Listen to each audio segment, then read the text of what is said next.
Joe the Pro here on location in Escondido for a very special edition of the Joe the Pro Show. I am here today with Staff Sergeant Matt Castel from the Wounded Warrior Battalion Delta Company. Matt, thank you so much for taking the time Thank you. to be on the show. Thank you for having me at your home.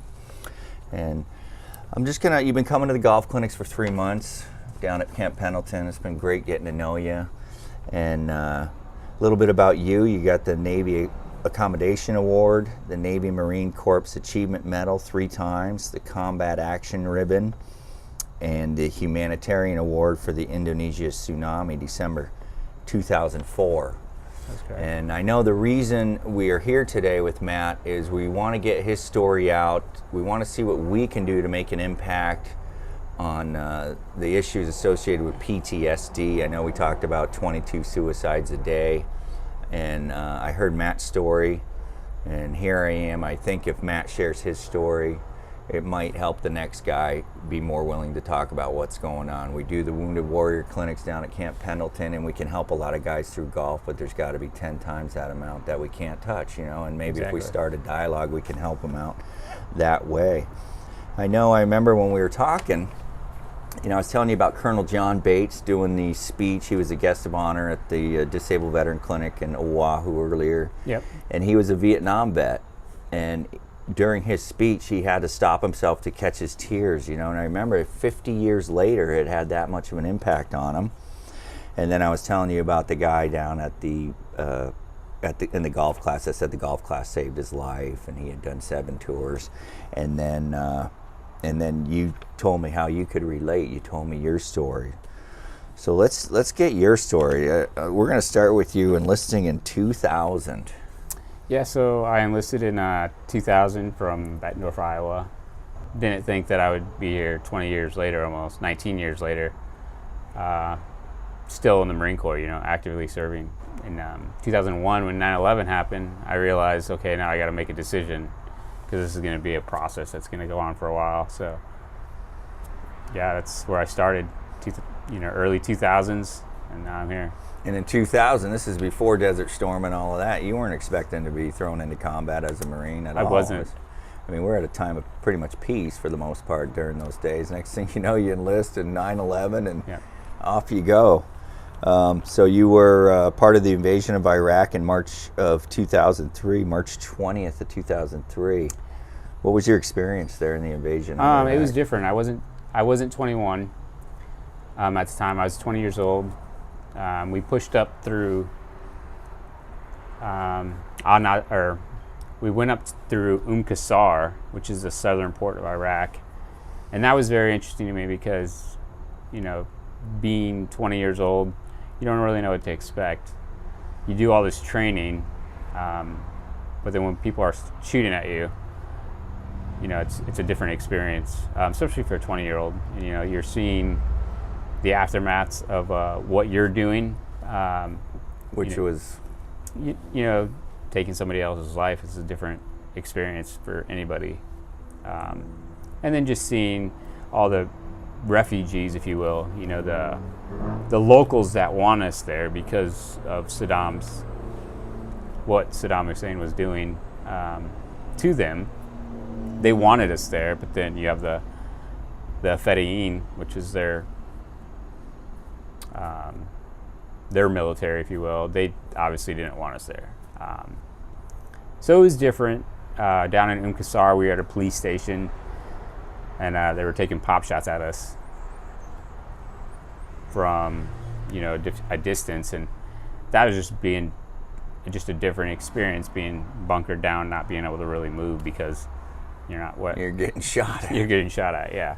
So like I said, being 20 years old and having this experience, you grow up quick. Oh man. And then we pushed on through Al-Nazariya, up to Al-Nazariya. Were you guys taking casualties at this time? You know, we were fortunate. We had a couple injuries, but we didn't have any casualties. The guys on my team, we were really well trained, and, you know, God-fearing, glad that nothing happened. It was good. And then, I don't know if you're familiar with Jessica Lynch. She was an Army POW that got captured. And after that big sandstorm that happened. She got captured, and we assisted with the rescue of Jessica Lynch in on Al-Zawiya. So that was cool, you know.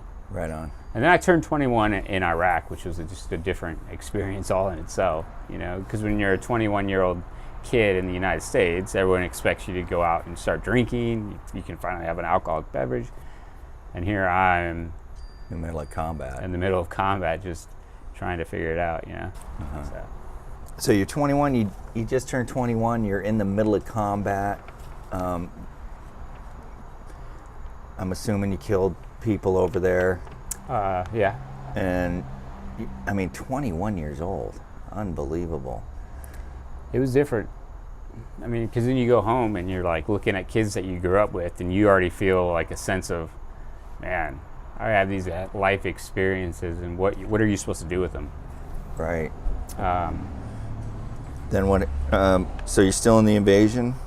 When did you get out of that first tour over there? What were you 21 still? I was 21, and it was unique because my unit basically handed over the area of operations that we were at to a reserve unit. And so, nothing against reservists, but they're not quite trained the way that we are. And sure. So they get there, and you know, they ask a few of us, hey, can you guys stay back to help mentor and guide these guys so they're not doing anything outside the box or breaking any rules? Which is a funny thing, rules of war, you know, like, how can there be rules, you know? They don't play by the same rules, so. Right. I remember that was 2000s was a bad time to be a reservist. Yeah. Right? They were sending guys we knew over there. Weekends, you know, once a week in the summer and every other weekend or something, they were drilling, and next thing you know, they're in combat. Yeah, so I stayed back to help. There's one instance that still sticks out to me this day. There was a big school. It was like a big school complex, and this reservist captain was like, hey, let's go take that school down and let's make that our new headquarters. And we only had about 10 guys with us. And I'm trying to tell him, as a 21-year-old, on no college education, I'm like, we can't do that with the amount of people that we have. You're going to get people hurt. And he's like, no, we're going to go do it. So we ended up taking this school down. And in my mind, every corner that I took, I thought, this is going to be the end of my life. Because it was so massive. You could not cover all your avenues of approach or all the entries that you need to. Wow. Fortunately, nobody got hurt. So that was a harrowing, to say the least. It was a different experience because, I was a lance corporal. I was a corporal at the time. And I'm trying to tell this captain we can't do it, and we're doing it. So. Wow. Put the men's lives at risk a little bit, maybe. He did. And after we left, we heard stories of that unit, that reserve unit, getting into some big trouble because they shot a bus full of women and children and killed all of them. So obviously they didn't follow the rules they were supposed to. Oh my gosh. Whew. So in the invasion of Iraq, you're in combat as a 20-year-old. Then comes Indonesia in 2004, and the tsunami. And I know we talked a little bit about that story. That's a story that they never teach you in training on how to handle. You want to tell us that story? Yeah. So Indonesia happened in December of 2004, December 26th. I was there hours after it happened. We heard this happen. We're talking about the tsunami. The tsunami. We heard, obviously everybody heard about it. It's like a 9.2 magnitude earthquake that happened in the Indian Ocean. So what happened for us is they wanted guys on the ground to assist with the humanitarian effort. and start getting the processes in place to receive food and water to help with this. So, we're on the ground hours after it happened, and there's bodies everywhere. So you're trying to bury these bodies as much as you can, as quick as you can, because you don't want to have disease. And for all the combat experience that I'd been through, you're trained for that. But being trained for picking up, people that you don't even know and putting them in piles to burn them is just, you don't really get trained to do that. So that's what you're telling me. They had to burn the bodies to avoid the disease. Yeah. And I remember you telling me that when you're carrying a kid. Yeah, and that was at the time you know that you have to do it, but it's not something that you can't train for that. You can't. There's nothing that you can do to tell yourself this is okay. Right, and you said that there was 300 miles of coastline that. Yeah, for the stretch of land that we were on, it was I was in Banda Aceh, which is in Indonesia. It was a coastline about 3 miles that we were covering. Every structure was gone, except for one. It was a school, and that's where we worked out of. And it was just, I can't explain like what it was like, the smell and everything else. The combat period of what I've done, I'm totally fine with. That's what I signed up for. But to deal with that and then having that much loss of life, so we're talking 3 miles of villages with no survivors.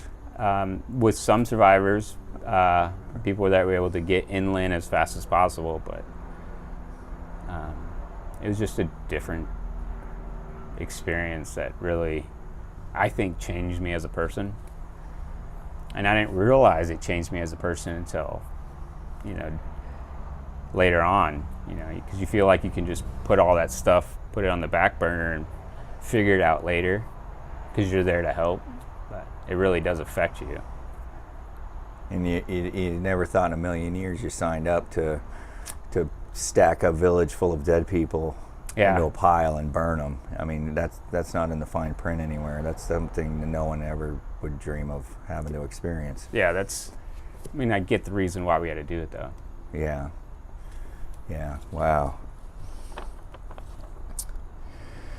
So, and then right after that, probably still raw from that experience, they send you back to Iraq in 2004, 2005. You're east of Fallujah, and you had to go building to building to clear the buildings. We were there for high value targets.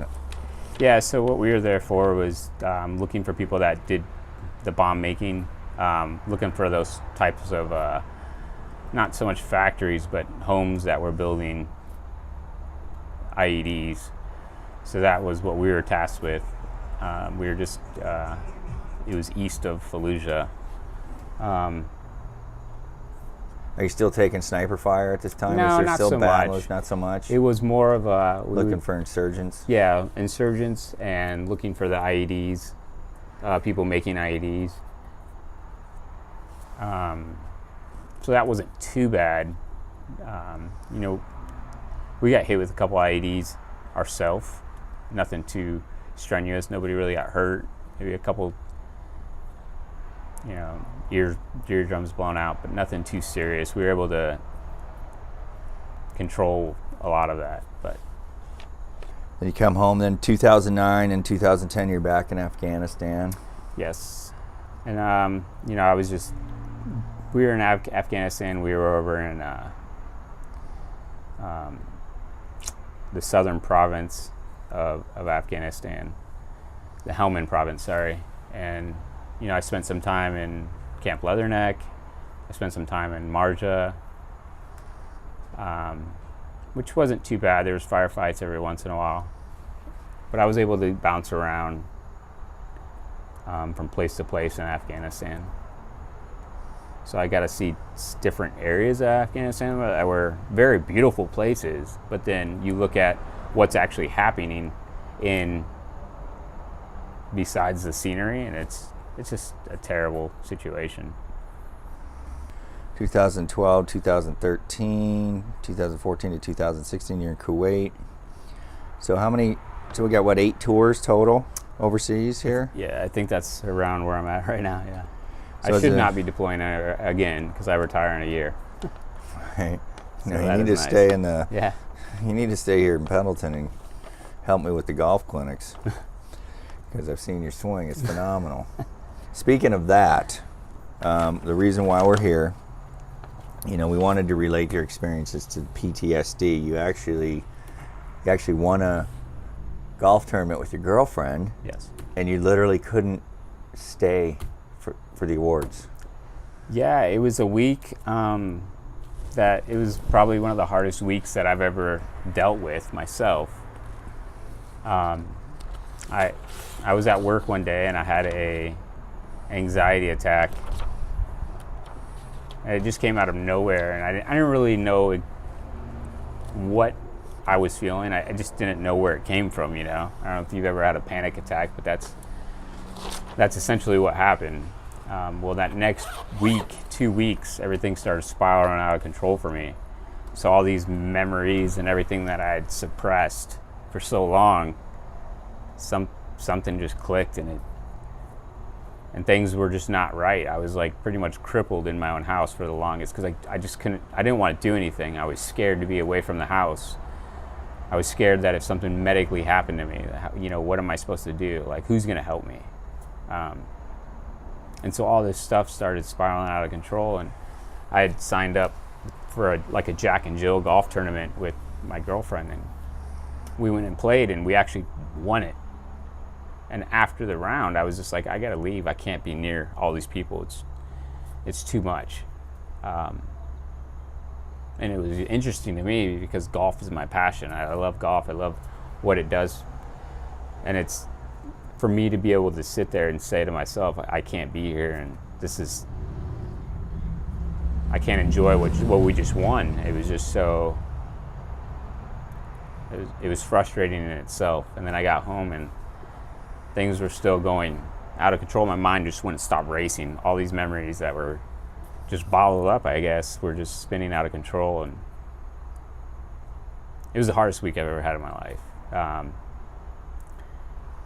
And instead of me doing something that, like taking my own life. Did that cross your mind? It did, and it scared me because I've never, ever thought about doing anything like that. I always love life. I love everything about life. But the moment that crossed my mind, because I just wanted these memories to stop and all this spinning out of control to stop, I remember getting up and looking in the mirror, and I couldn't see who I was. I couldn't recognize the person that was in the mirror. And it really, really scared me, and I sort of broke down in tears. And I told Jen, hey, I need help. I need something. Super supportive. And it was sort of frustrating for me because it was on the kids' birthday. It was their birthday. We were supposed to, and I had to go get help. So I took myself down to the hospital. I called a good buddy of mine, actually, to have him take me down to the hospital because I didn't want the kids to be affected about what was going on with me. And he took me down to the hospital, and I inducted myself on the 1 North, which is a psychiatric award for the Naval Hospital. And it was the care and everything that I got down there was phenomenal. It was what they were able to do and treat what I was going through, and me to be able to actually speak to somebody and not feel like I was speaking too much out of my place. That really helped. And they actually care. They genuinely care down there. So if there's anybody that's out there that are feeling what I was feeling, or I was having trouble with, there are an organization out there that will help. What was that organization again that you went to? I went to 1 North. It's Naval Hospital? The Naval Hospital. In San Diego? In San Diego, yeah. Okay, so that's one place that they could go to. Yeah, or you have the different hotlines that you can call. Right, we'll put a hotline on the screen right now for you, an 800 number. Um, if you're spinning out of control. So all of a sudden, boom, Yeah. just took you out in a week. You're In a matter of 2 weeks, it was a very humbling experience. the memories are flooding back. You're literally thinking of taking your own life. You're saying, I gotta get help. Yeah. And I know you're a wonderful, charming, warm guy, you know, and to have experienced that, you know, it goes to show, you know, you're obviously very positive and look on the bright side, but if it can happen to you, Yeah. it can happen to anybody that's gone through similar experiences. So definitely, if you're feeling anything like what had gone through, make sure you call somebody. Call that 800 number that we got on the screen. Yeah, it's a different. To myself as a leader, you know, you always tend to not look down on people that are having mental problems, or I would say I was always curious what was making them act the way they were, you know, because I always look at myself and say, oh, I've done this, and it didn't affect me. But really what happens that I learned over time was all those memories that you push back or push in the back of your brain, they come back. They do. And it's not a fun feeling. I lost 16 pounds in 1 week because I wasn't eating. I couldn't eat. I was hungry, but I just didn't want to eat. I just had no energy to do anything. And it was all during that week. It was all during that week. Unbelievable. Yeah, that was it. That was a What do you turning think- point in my life. You know, we discussed about sharing your story for this very purpose of trying to reach guys that might be going through the same thing. Do you think starting a dialogue, having these guys talk about their experiences, is a path forward for them? I do. I actually think that talking with somebody, talking with a friend, because you know, everyone hears about that 22 Suicides a day from veterans, and Right. I've had friends that have took their own life. But a lot of people, had I done something that week, a lot of people would have known what I was going through, because everyone always thought of me as a happy person. You know, I'm very happy. Yeah, and very, you are. you know, just very down to earth. And it goes to show how quickly it can spin out of It control. and just having somebody there to be able to like lean on, if you will, and just talking. I mean, when I was down at One North, just having the little, you know, not interviews, but you all get into group sessions and you just talk about how you're feeling. So one of the happiest guys I know spun out of control in a week from these suppressed memories and literally pondered suicide, got help. Thank you for getting help. Yeah. And you know, and you've been through probably more than most as far as PTSD situations are concerned. All the combat, all the tsunami situation must have been unbearable, I can imagine. What do you think that are some of the signs of people going through PTSD that maybe somebody who's watching can be aware of if they're a veteran might be going through some issues? What are some of the symptoms or signs that we can look for? People being closed off. Closed off? Very closed off. You know, making engagements and just, you know, completely, you know, not showing up for engagements, or Were their attitude change, their moods? yes, or? very mood changes, attitude changes. I wasn't like hostile towards anybody. Like I said, I was just more closed off for myself. I know that everybody's different. So if somebody who seems to be doing able-bodied, normal life activities all of a sudden shuts in his room or in his house, that's a pretty good warning sign Yes. that they need some help. I was never a really big drinker, but I know that with some people they tend to find alcohol as a suppressant to suppress those memories, but that's not really that doesn't help. Which totally goes to show why there's so many Vietnam veterans that are homeless and alcoholics, Yes. because they probably have undiagnosed PTSD, I'm sure. Yes. So if you're a Vietnam veteran struggling, I know of the 22 suicides today, I think 16 of them are Vietnam era veterans. So definitely go to the VA, call the 800 number, talk to somebody, just talk about it. I remember when I was younger, I worked graveyard with some old guy, and he started telling me his Vietnam stories, and he told me that he had never told anybody those stories before. You know, his buddy stepped on a mine right next to him and got blown to bits right in front of him, and he had never told anybody, and that was like a lot of years after the fact. So, you know, those memories do come back to get you. Yeah. And, you know, to take you out in, 1 or 2 weeks to just It was about 2 change weeks, your yeah. whole everything. Changed it turned my whole world upside down. Upside down. And if you had acted upon it, you would have been from normal to suicide within 1 or 2 weeks. Yeah. So it can happen that fast. So if you're feeling bad, make the call. The last thing I could say is just don't give up. Somebody out there cares for you. You know, you mean something to somebody, and absolutely. you know, even when life takes you down, you know, there is something for you, or somebody that does care about you, and you're only going to hurt them. Yeah. Well, Matt, thank you for taking the time to tell your story. I know it can't be fun walking through those memories again, but I appreciate it. I know we hope we can reach at least one. If we reach one guy, this is worth it. And Thank you. you know, I appreciate taking the time and all that stuff. Thank you, Joe. And I'll see you Tuesday at The golf the clinic. Wounded Warrior Clinic. Right on, my friend. Staff Sergeant Matt Castel, ladies and gentlemen. Thank you for sharing your story. I know it can't be easy, Matt.